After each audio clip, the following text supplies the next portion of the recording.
There are claims tonight Harry and Meghan's security has been compromised just hours before they're due to arrive in Australia. Paul Dowsley is at Melbourne Airport for us. Paul, their 4-day tour officially kicks off tomorrow. It does, Mark, but it's not yet clear if they will land here on a commercial flight or maybe just around the corner on a private jet. But what is clear is that it seems wherever they go, controversy follows. Their spokesman told me this morning that the Daily Mail, the Daily Mirror and Sky News Australia has endangered Harry and Meghan by reporting embargoed details of this week's trip, which, to quote the spokesman, complicated and compromised security arrangements. Before a single wheel touches Australian tarmac, before one handshake, one hospital visit, one moment of genuine connection with the communities Harry and Meghan came specifically to engage with, before any of it, the chaos has already started. And here, right here at the very beginning, is the detail that matters most, the detail that should be the headline, but somehow never quite becomes it. They didn't start it. Not a misstep, not a controversy of their own making, not a decision, a statement, an action, or a moment that could be reasonably traced back to anything Harry or Meghan said or did or chose. The chaos started because certain media outlets, the same outlets that will, with remarkable consistency and zero apparent self-awareness, attach the word controversy to Harry and Meghan's names before the week is out, simply could not help themselves. There was an embargo. They broke it. And now we are having a conversation about security concerns before the visit has even officially begun. Let that land properly, not as a passing detail, not as background noise to be acknowledged briefly before moving on to the more comfortable narrative, as the central, defining, most important fact of everything that follows.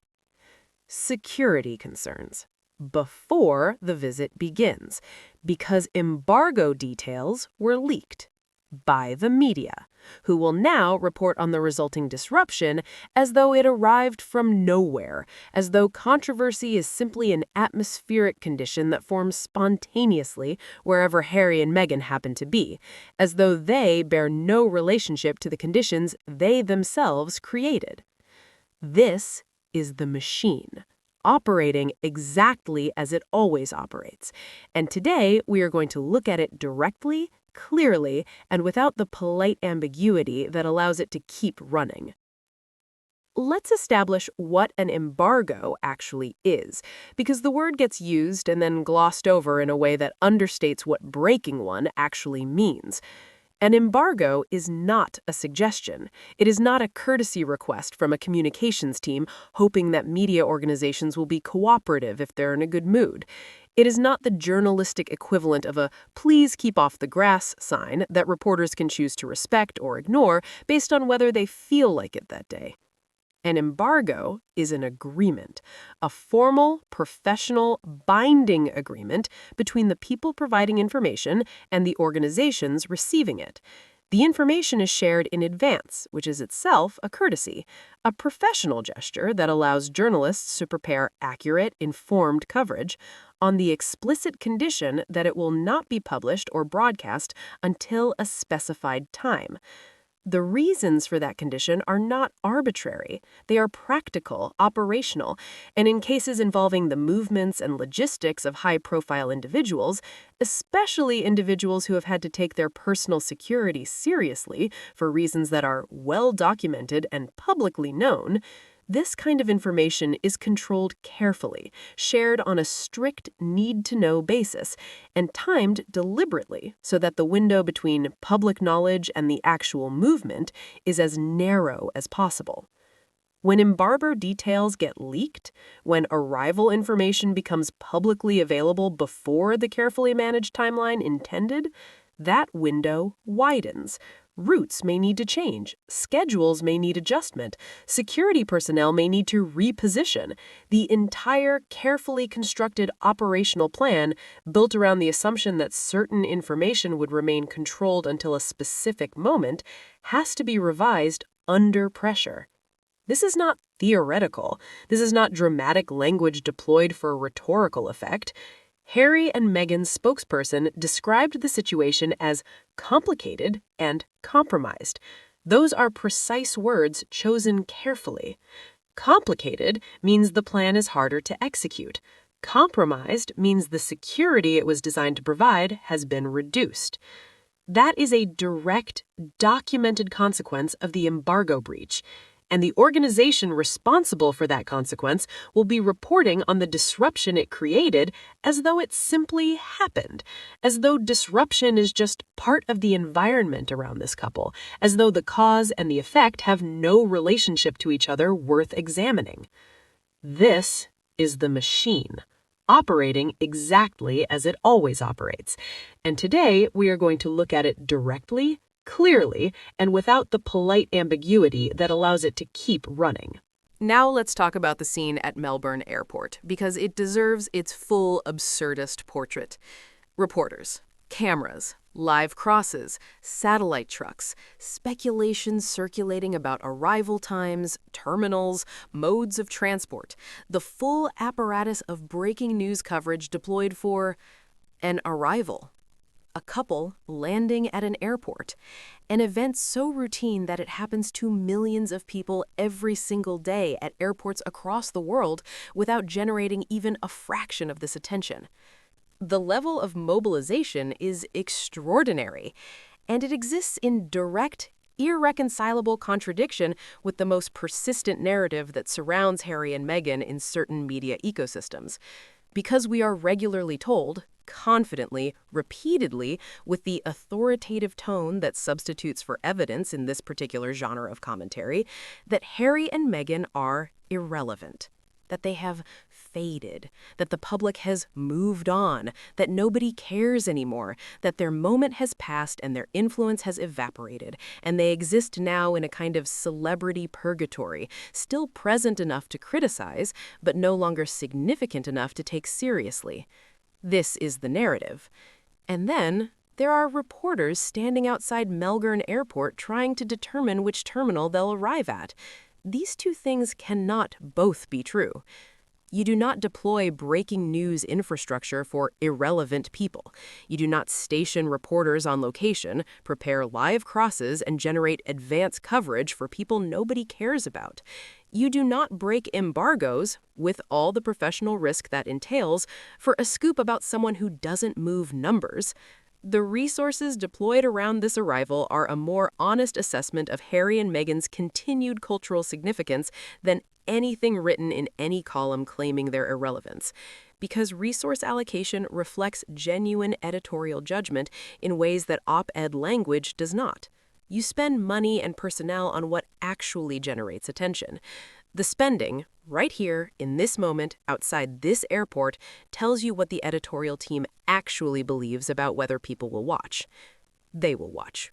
They know they will watch. And the disconnect between what they say, irrelevant, faded, over, and what they do, full media mobilization before the visit has even begun, is not a subtle inconsistency. It is a visible, measurable, completely documented contradiction that the audience is increasingly capable of identifying and naming. Let's follow the cycle, because it is formulaic at this point, and naming the formula is one of the most effective ways of interrupting its operation. It begins with information, specifically with the acquisition of embargo information, details that were shared under a formal agreement of confidentiality. That becomes, in the hands of certain organizations, a temptation too significant to resist. The calculus is simple and cynical. The scoop is worth more than the agreement. The clicks generated by being first are worth more than the professional integrity of honoring the terms under which the information was provided.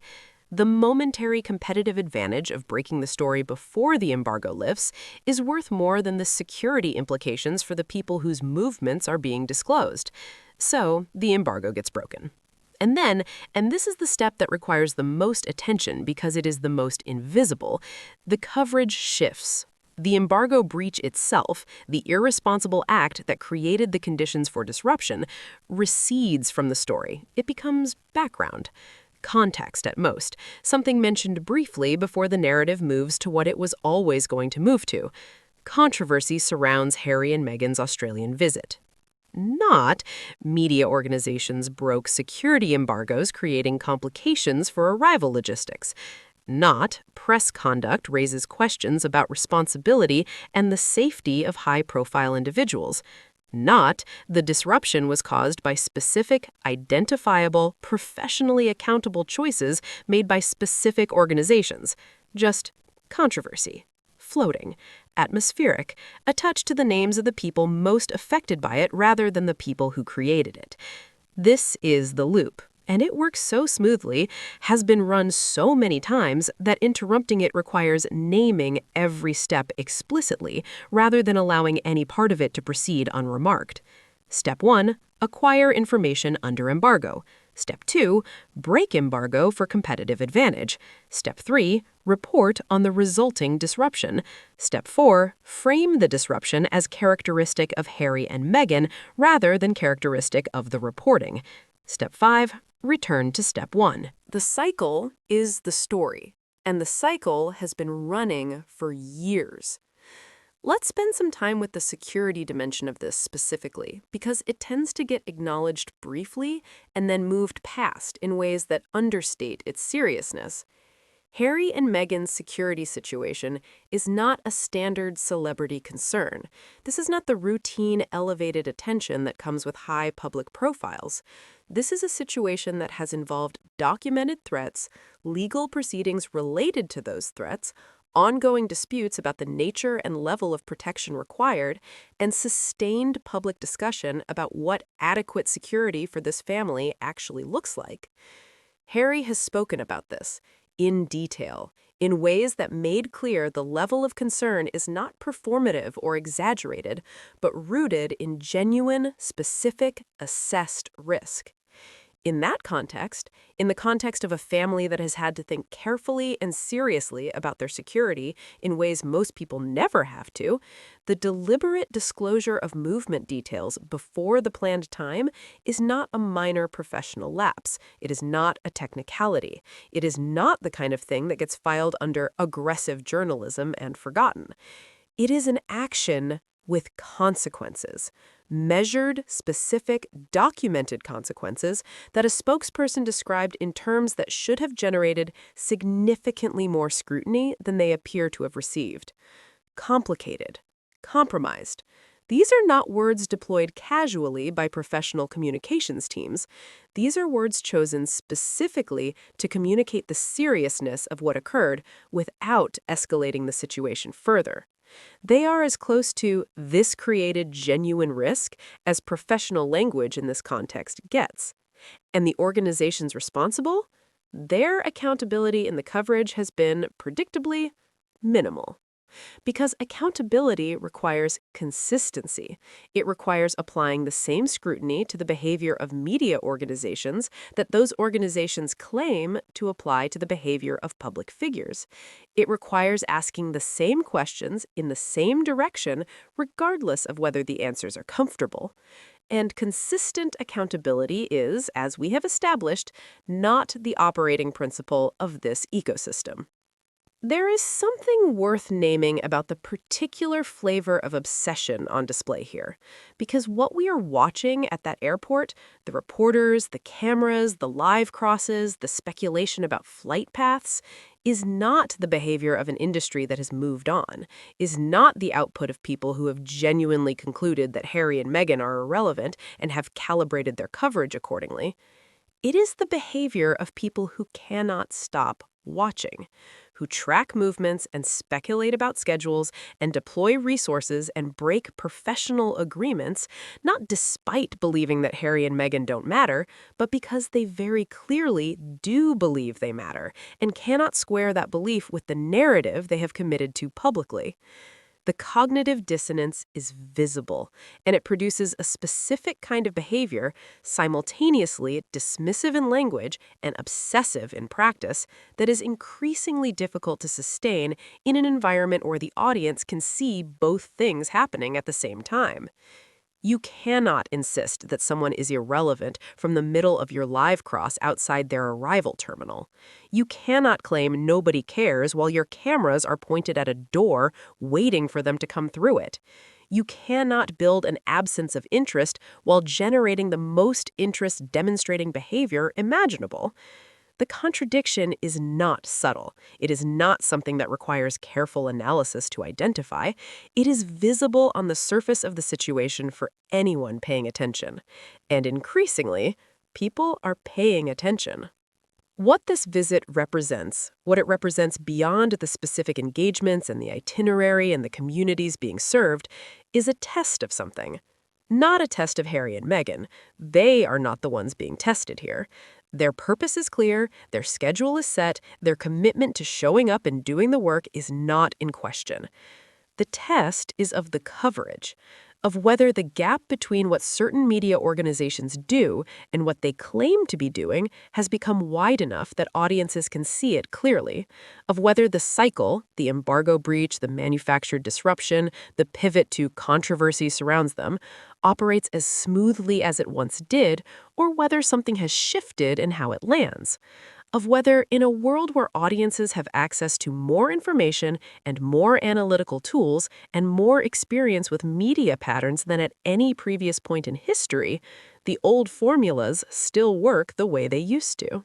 The early signs, from this visit and from dozens of moments like it before it, suggest the shift is real, that the audience watching the reporters outside the airport is also watching the reporters outside the airport, noticing the contradiction, naming the pattern, asking the questions that the coverage itself declines to ask.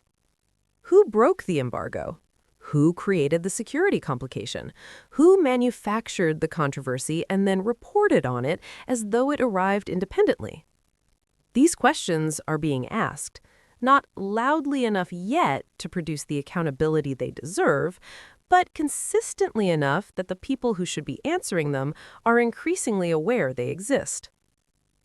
So as the visit begins, as Harry and Meghan land, navigate the disruption that was created around them, and proceed to do what they came to do, let's be clear about what the story actually is. Not controversy following them, controversy being built around them by identifiable people making identifiable choices with identifiable consequences, and then being presented as atmospheric rather than authored. Not drama inherent to their presence, drama manufactured by an ecosystem that needs the drama to sustain itself and has demonstrated repeatedly, and now in Australia, before the visit has even officially begun, that it will create the drama rather than go without it. Not irrelevance masquerading as relevance, significant, documented, resource-mobilizing relevance being denied in language while being confirmed in every operational decision being made. The visit will proceed. The work will get done. The children's hospital and the veterans meetings and the women's shelter and the retreat and the sports events and all the specific, human, genuinely meaningful engagements that the itinerary contains will happen, will produce moments that speak for themselves, that don't require framing or spin or the careful management of what gets covered and what doesn't. And the coverage will do what the coverage does. But the audience watching both, the visit and the coverage of the visit, is no longer the same audience it was.